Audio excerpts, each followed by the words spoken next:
صفحہ نمبر 182، جلد دوم، معارف الحدیث، اردو ترجمہ اور تشریحات کے ساتھ احادیث نبوی کا ایک جدید اور جامع انتخاب۔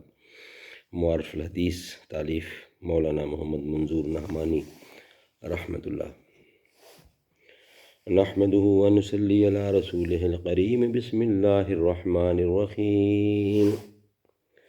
قال النبی صلی اللہ علیہ وسلم، حضرت ابو بکر صدیق رضی اللہ عنہ رسول اللہ صلی اللہ علیہ وسلم سے روایت کرتے ہیں کہ آپ نے ارشاد فرمایا ہے کہ دھوکہ باز، بخیل اور احسان جتلانے والا آدمی جنت میں نہ جا سکے گا۔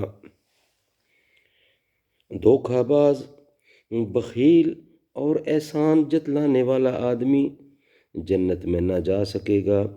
مطلب یہ کہ یہ تینوں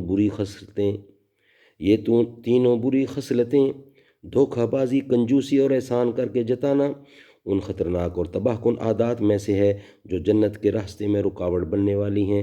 اس لیے جو بندے جنت کے شائق اور دوزخ کے خائف ہوں ان کو چاہیے کہ ان عادتوں سے اپنی حفاظت کریں۔ صدق اللہ العلی العظیم و صدق رسولہ النبی الکریم۔